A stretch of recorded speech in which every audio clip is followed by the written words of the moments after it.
Hi, good morning, guys. My name is Sanit, and yesterday I got a request from one of our PDP faculty, Mrs. Sanjay from Gujarat. He asked for a tutorial on problem solving. So that's the reason why I'm making this video. It's a very small video which will help to think on problem solving. So through him, maybe other people can also get or take maximum out of it. Okay, so हम start करते हैं. So I will speak more on Hindi because this thing I really want you to get in your mind. तो हम start करेंगे. Problem solving. अगर हमारे पास simple problem होती है तो उसके simple solutions होते हैं. Very simple कि if I say my shoelaces are open, so that is my problem. So what will be my solution? I will bend down and untie my shoe. ठीक है, मैं झुकूंगा, मैं अपना shoelace बंद कर लूँगा. So that is the solution. Simple problem with simple solution. लेकिन जब प्रॉब्लम कॉम्प्लेक्स हो, जब प्रॉब्लम सिंपल ना हो, फिर क्या उसका सॉल्यूशन कैसे निकलता है? क्या उसके सिंपल सॉल्यूशन हो सकते हैं? I will take an example. अगर हम बात करते हैं कस्टमर केयर एग्जीक्यूटिव डिपार्टमेंट की, कस्टमर केयर डिपार्टमेंट की, ठीक है, मान लीजिए कि वहाँ पे प्रॉब्लम है कि नंबर ऑफ कॉल्स बहुत ज़्यादा बढ़ गई हैं, ठीक है. सो दैट इज द प्रॉब्लम कि कॉल्स बहुत ज़्यादा बढ़ चुकी हैं. सो उसका सॉल्यूशन क्या होगा? हम देखते हैं, हम ये कहेंगे कि ठीक है, एक काम करते हैं, हम ट्रेन करते हैं उन एग्जीक्यूटिव को कि वो फटाफट कॉल्स रैप करें ताकि दूसरी कॉल पे आए. ठीक है, हम उसमें उन्हें ट्रेन कर सकते हैं ताकि वो कॉल्स जल्दी जल्दी रैप कर सकें. Fine, solution. लेकिन इस सिंपल सॉल्यूशन में एक प्रॉब्लम फिर से रेज हो जाएगी कि उनको टाइम कब मिलेगा ट्रेन करने का, क्योंकि 8 घंटे तो वो शिफ्ट करेंगे, जॉब करेंगे. सो उनको ट्रेनिंग का टाइम कब दें? सो that is again a problem.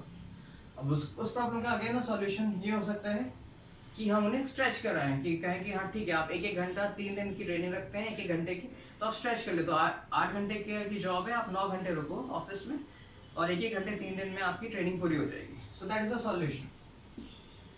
Fine. Now this solution again will generate another problem and that is कि budget problem.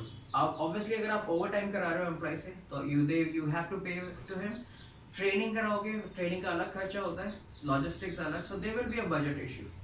Okay, so again there will be a problem. So उस problem का कुछ और solution निकालोगे, कुछ और प्रॉब्लम क्रिएट होगी. So in order to avoid this thing, जब भी आपका प्रॉब्लम कॉम्प्लेक्स होगा या टफ होगा, उसका सॉल्यूशन सिंपल नहीं होगा या डायरेक्ट आप सॉल्यूशन पे जंप नहीं करोगे, एक प्रोसेस होता है. उसी प्रोसेस को हम बोलते हैं 7 स्टेप्स प्रॉब्लम सॉल्विंग, जिसे मिस्टर शोजी शिबा ने बनाया था. ओके, और ये स्टैंडर्डाइज स्टेप्स हैं जो हर जगह सिखाए जाते हैं. इवन अगर आप 6 सिग्मा जाओ तो उसका बेसिक लेवल पे भी ये सिखाया जाता है. सो हम उसी के बारे में बात करेंगे. So we will talk about the first thing. The first thing is definition. आपको ये चेक करना है कि प्रॉब्लम क्या है. ओके, क्या नंबर ऑफ कॉल्स आपकी प्रॉब्लम है, या स्क्रिप्ट में कोई प्रॉब्लम है, या कोई और प्रॉब्लम है. सो आपको पहले ये देखना है कि प्रायोरिटाइज करना है कि आपकी प्रॉब्लम एग्जैक्टली है क्या. ठीक है, उसके बाद आपको उस प्रॉब्लम से रिलेटेड डेटा कलेक्ट करना है.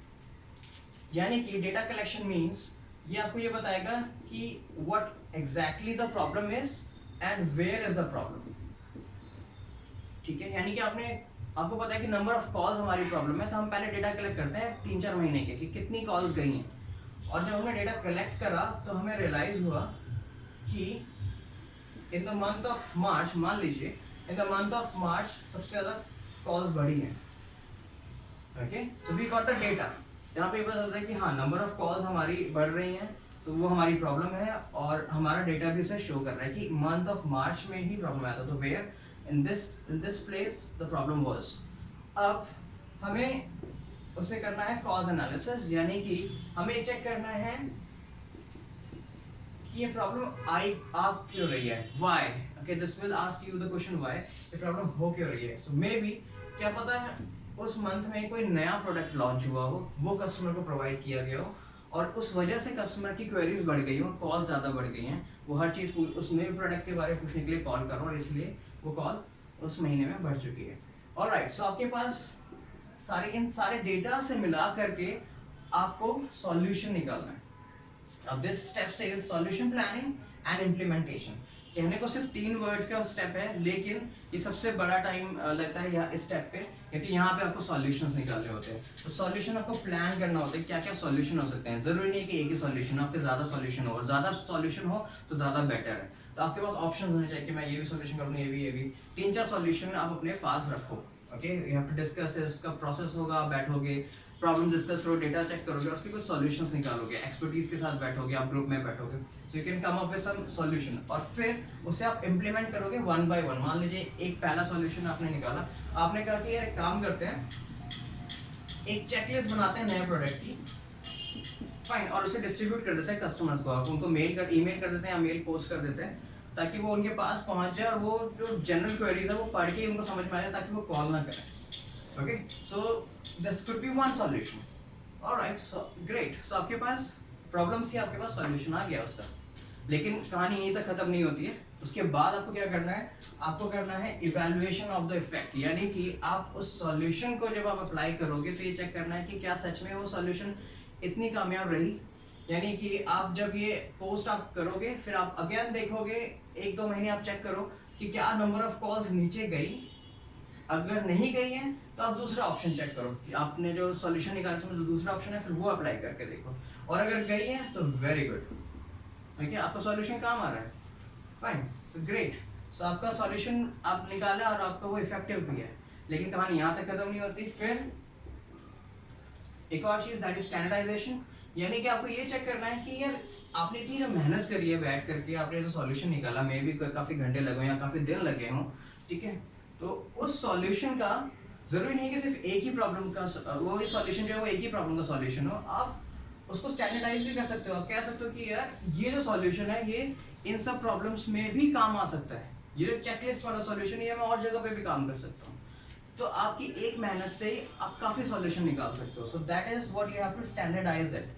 आप हर जगह पे चेक करोगे क्या वो सॉल्यूशन और सब जगह पे भी काम आ रहा है, तो एक ही मेहनत पे आप हर जगह सॉल्यूशन निकाल सकते हो, तो दैट इज स्टैंडर्डाइजेशन, ठीक है। उसके बाद 7th point and the last point is evaluation of the process. Okay, very important, very good thing कि आपने जब ये जो पूरा प्रोसेस था आपका, यानी कि आपको अपने प्रॉब्लम देखा, आपने डेटा भी कलेक्ट करा, ओके, आपने डेटा कलेक्ट किया, वो ग्रुप में किया, वो किसी से मांगा वो डेटा कि इसका डेटा निकालो, उसका डेटा, या आपने खुद भी किया हो, ओके, फिर आप बैठे होंगे एक साथ या अकेले भी बैठे हो एक साथ बैठे हो, आप सॉल्यूशन निकाल रहे हो, उनका अलग अलग सॉल्यूशन आ रहा होगा, आपस में डिस्कस भी कर रहे होगे, काफ़ी झगड़े भी होगा, बहस भी हुई होगी, कुछ चीज़ों पे आप सहमत भी रहे होंगे, सो काफ़ी पॉजिटिव पॉइंट्स रहे होंगे इस प्रोसेस के दौरान, सॉल्यूशन निकालने के दौरान, पॉजिटिव और काफ़ी नेगेटिव पॉइंट्स रहे होंगे।